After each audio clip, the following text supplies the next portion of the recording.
ইয়া রাসূলাল্লাহ ইয়া হাবিবাল্লাহ। Medina শরীফের মাঝে বেহেশতের বাগান আছে, ও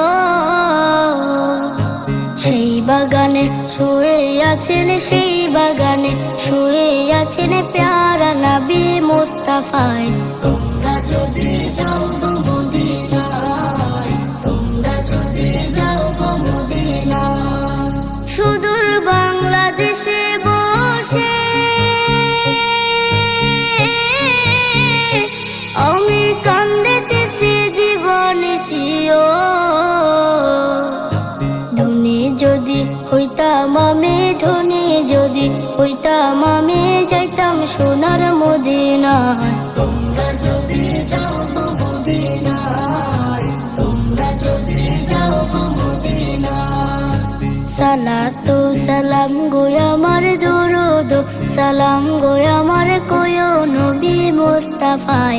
তোমরা যদি যাও গো মদিনায়, তোমরা যদি যাও